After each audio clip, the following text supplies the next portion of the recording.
Oh, nag-work. May nag-work pa sa ano.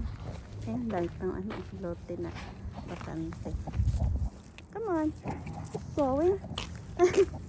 Gulat siya doon sa ano, tumutunog. Keep going, come on. Yeah. Stubborn to eh. Tigas sa ulo. Siya ang boss. Siya masusunod kung saan niya gusto pumunta. Which is not good. Huh? Para makita yung video. Ay, tumatakbo.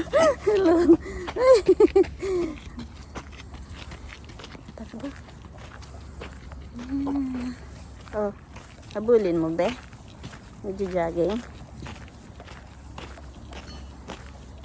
Dati walang ano dito, police car. Ngayon meron na nakatambay na 2 police car.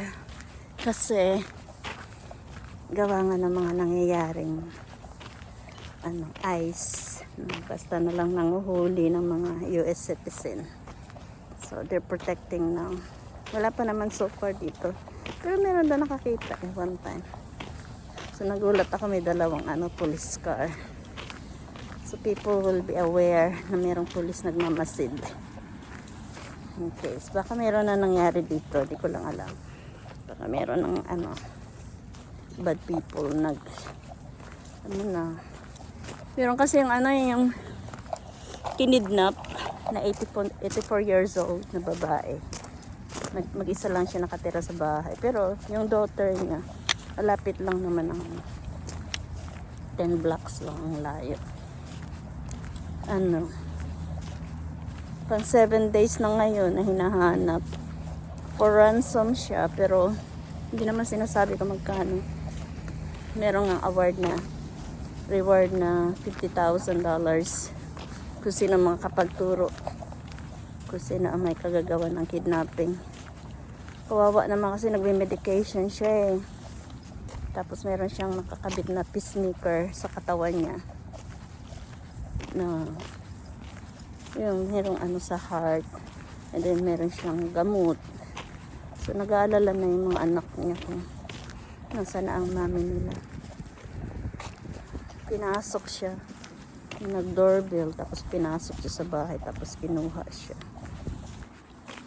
Dito kasi matatanda na, hinahayaan lang na mag-isa sa bahay. Malalaki naman ang bahay ng mga anak. Bakit di na lang sila kasi magsama-sama sa bahay? Hinahayaan nila mag-solo yung parents nila. Mag-isa lang yung nanay kasi wala naman na yung daddy nila. So nakakalungkot, very heartbreaking lang. Na mayroong mga taong dahil sa pera. Pera. The love of money is the roots of evil. Nasa highway na kami. Medyo madilim na baby. Wala na yung sunset here. Hindi siya mapula. Grabe yung lamig.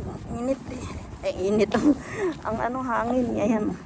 Kita niyo yung ano ng tubig. Ang lake. Galaw. Kahit na kala mo hindi malamig na. Super. Ninigas na nga yung kamay ko na isa eh. Kasi inalis ko yung gloves ko para makapag-record ako. Tapos yan naman ang highway.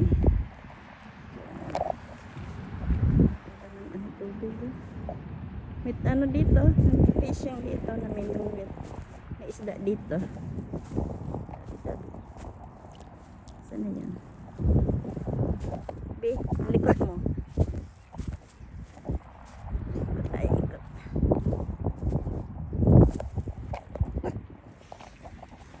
Ay, don't block. No, you don't. Sorry. Come on. Sikat, uy.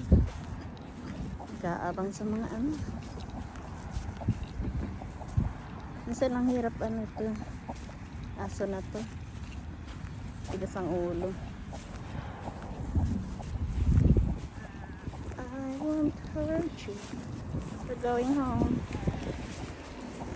Lamig. Tigas na ng kamay ko, be. Very, very, very malamig. Too cold. Saan yung police car? Ano sa dulo yung police car? Ito yung aking car. Yan. Very shiny siya kasi I wash it. Ano ko sa car wash yesterday. Weekly naman to, once a week. Pina-car wash ko siya. Para ma-maintain yung kanyang shiny. Shiny, shiny baby. Baby, ayoko na. It's too cold. Hey. So cold. Cut ng tire ko. Yan. Kasi, charge bukas. Gusto ko malinis lagi yan. Pinta pagka nasa isa na yun.